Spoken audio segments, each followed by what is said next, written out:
Bem-vindo às aulas de Laboratório de Lógica Digital, flip-flop e registradores. Como a gente já viu, os circuitos sequenciais, então, diferem dos circuitos combinacionais. Nos circuitos combinacionais, a gente viu que são circuitos cuja saída, então essa saída é essa aqui, depende apenas dos valores das entradas. Então, esse circuito vocês já estudaram na teoria. Agora a gente tem também os circuitos sequenciais, que são circuitos cuja saída ela depende tanto do valor das entradas atuais, quanto também das entradas passadas ou da entrada anterior. Então, quer dizer, isso aqui eu tenho como se fosse um feedback desse valor que está aqui. Esses são os circuitos sequenciais. Eles são caracterizados, então, por possuir uma memória. Então, eu tenho essa memória que está aqui. O principal elemento dos circuitos sequenciais é o flip-flop, que vão formar os registradores, os LEDs e os contadores. Esses contadores, então, também são os elementos que a gente consegue implementar nas máquinas de estados. Então, é através desses circuitos sequenciais que a gente consegue trabalhar com as máquinas de estado. Observação que a gente pode ver em Verilog é que os circuitos, os registradores digitais que a gente tem aqui, eles precisam de um sinal de relógio, que a gente chama de clock, para operar, e atualizar seu estado em nível borda. Já os registradores em Verilog, eles são simplesmente uma variável que pode conter um valor, ou seja, uma variável de memória que pode conter um valor lá e pode alterar a qualquer momento. Então, você pode ser alterado a qualquer momento dentro do meu software, da minha programação, desde que eu atribuo um valor para ele naquele momento. Diferente, então, dos registradores digitais físicos que a gente tem, formados pelos flip-flops.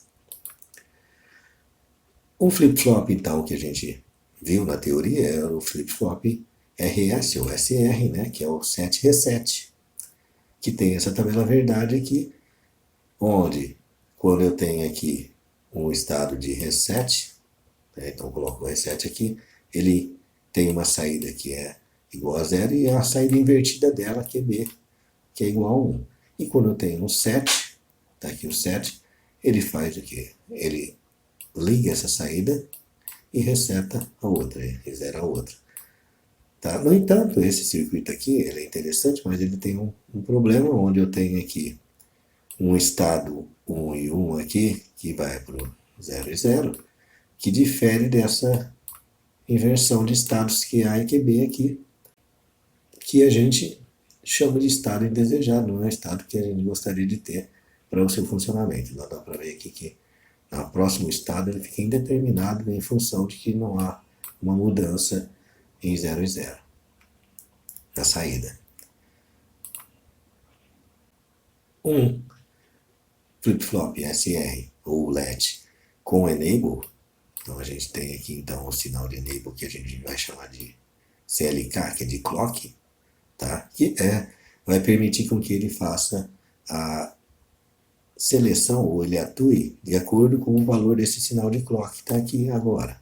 Então, se ele for 0, as minhas saídas aqui não vão ter mudanças. A minha Q e a Q barra. No caso, se o sinal de clock for 1, tá? Aí eu vou funcionar como se fosse o meu flip-flop SR. E ainda vou ter aquele meu estado indesejado aqui, porque eu não tenho meus complementos em nenhum outro lugar aqui. Isso pode ser visto aqui. Nesse caso, esse símbolo aqui é o símbolo que a gente utiliza para esse flip-flop SR com o enable, onde eu tenho aqui o meu sinal de enable. Para resolver aquele estágio indesejado do flip-flop tipo SR, a gente utiliza aqui um inversor para a entrada D de dado aqui, que a gente coloca aqui, entrando o set e o reset com sinais invertidos sempre. Então eu vou só ter dois estados agora aqui na minha entrada, ou é 0 ou é 1, tá? Que vai permitir com que eu tenha uma saída de acordo com essa entrada D, tá? Aqui que é 0 e 1, que seria a saída futura, tá aqui só estou pegando esse ponto agora que está aqui, quando eu tenho esse sinal de clock ativado. Quando eu tenho esse sinal de clock ativado. Dá para notar agora aqui no meu diagrama de tempo que eu já não tenho mais esse tipo de problema indesejado. E eu tenho aqui meu símbolo gráfico como se fosse simplesmente o D, o valor de D, que é o dado que está colocado lá, que vai passar para esse outro lado que está aqui, que é a minha saída, e tem a minha saída invertida, em função do que? Do meu sinal de clock. A implementação desse LET do tipo D, ou flip-flop do tipo D com enable aí, ela é simples, então eu tenho aqui um módulo onde eu tenho a entrada D, o sinal de clock para ativação e a saída. E aí eu tenho um always aí que sempre que eu tiver uma alteração de D em um sinal de clock, eu vou ter então a minha atualização da saída com o valor de D. A gente também tem o flip-flop mestre-escravo. Nesse flip-flop mestre-escravo, vocês viram na teoria que eu tenho aqui uma ligação diferente, onde o meu inversor aqui, no flip-flop já é do tipo D aqui, permite com que eu encadeie 2 flip-flops. Então, isso aqui vai fazer com que eu tenha sempre na caída do clock aqui, uma mudança na saída. Então, sempre que eu tenho aqui nessa caída do clock, uma mudança na saída. E o símbolo para isso daqui, o símbolo para essa operação aqui é colocado dessa maneira aqui, ou seja, ele agora é sensível à borda, e nesse caso aqui é sensível à borda de descida. Então, sensível à borda pode ser tanto de descida como de subida, aqui está como de subida, porque eu não tenho aquela bolinha, então não tenho mais aquela bolinha que estava aqui, indicando que era descida, que a gente viu no slide anterior. Então esse aqui é sensível à borda de subida.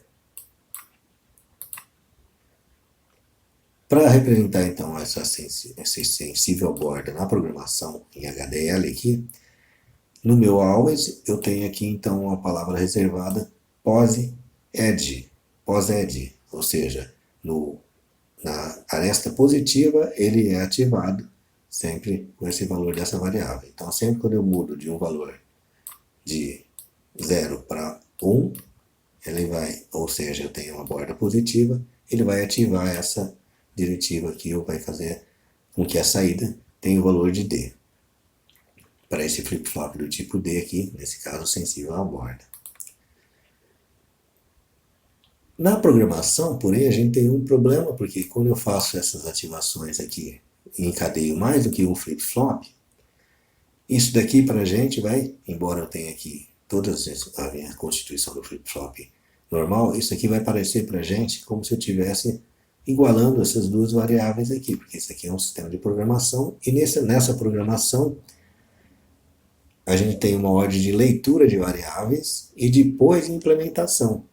Então, a partir que eu faço essas leituras de igualdade aqui e depois implemento, ele vai aparecer como se fosse um paralelo, ou seja, o meu D vale aqui, então eu vou implementar isso tanto para essa entrada quanto para essa, que ele ficaria nesse formato.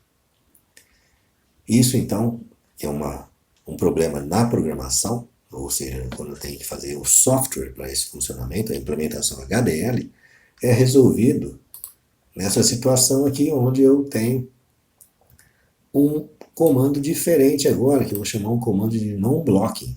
O anterior a gente chamava de blocking, e esse aqui a gente chama de non-blocking, que é uma situação de non-blocking. E esse comando é feito especialmente para eu poder fazer com que eu tenha um encadeamento de 2 flip-flops. Então, nesse caso aí, agora, a minha saída Q1 aqui, ó, ela vai ser responsável por passar o clock para a saída Q2. Então, eu consigo, diferente do anterior, encadear 2 flip-flops da maneira que a gente quer para fazer os circuitos sequenciais ou os contadores. Então, em programação, a gente então precisa, para fazer um circuito desse tipo aqui, utilizar essa diretiva aqui, esse comando aqui, ou essa atribuição para que seja feita dessa forma sequencial. Então é diferente da anterior, quando a gente só estava trabalhando com um flip-flop. E aí agora a gente está trabalhando com uma sequência de flip-flops. Eu tenho a situação non-blocking, que é essa daqui, e a situação blocking, que é aquela onde eles estão em paralelo. Isso de acordo com os sistemas que são programáveis. Os circuitos de flip-flops, então, eles podem ter sinais de preset para colocar todos os valores na saída num determinado valor, né? Então, posso colocar todos os valores aqui, no caso aqui, como se fosse 1, né? E ele é ativado no nível lógico baixo, então tá vendo aqui, eu tenho aqui, né? Sempre quando eu tiver esse nível lógico caindo para baixo. E o clear, onde eu coloco tudo zero nas saídas, sempre quando eu tiver, então, também aqui para nível lógico baixo. Então eu consigo presetar um valor determinado, que é o valor de 1 para ele aqui, ou resetar, dar o clear, que é o valor de 0. Dentro de um circuito do flip-flop aqui do tipo D aqui, e esse aqui é sensível borda de subida. A gente chama então de reset, né? E esse reset assíncrono, que é o chamado de clear aí, ele pode ser implementado simplesmente colocando dentro do meu always aqui, sempre que eu tiver então o reset n igual a 0, ele vai zerar a saída, então vai colocar 0 para a saída, caso contrário, ele vai colocar o sinal de D. Aqui a gente tem então um registrador na forma de um CI, que é o 74LS373, onde eu tenho aqui 8 registradores colocados na sequência, dessa forma que está aqui. Então tem aqui mais 4 aqui, registradores, do tipo D, sensível à borda de subida do clock, onde eu tenho aqui então uma forma de armazenar um dado nessa minha pinagem de saída. Então um dado aqui pode ser, enquanto esse aqui pode variar esses valores que está aqui, esse valor aqui vai ficar fixo enquanto eu não der um sinal de clock aqui. Um registrador genérico de n bits, então ele pode ser implementado utilizando aqui o meu flip-flop do tipo D, sinais de entrada de clock, o de reset e a saída, usando aqui o parâmetro aqui de n bits aqui, colocado nesse caso aqui 16 bits, posso estabelecer aqui, então, o meu reset, sempre quando eu estiver indo para 0, o meu valor da variável reset n aqui, quando ele for igual a 0, e o meu valor de clock quando subir, ele vai estar então atualizando aqui também o meu valor de saída com o valor de D. Então isso aqui significa que eu tenho 16 desse aqui na sequência. 16 registradores desse na sequência, então eu tenho aqui um registrador de 16 bits. Essa é a bibliografia utilizada. Por enquanto é só. Até a próxima.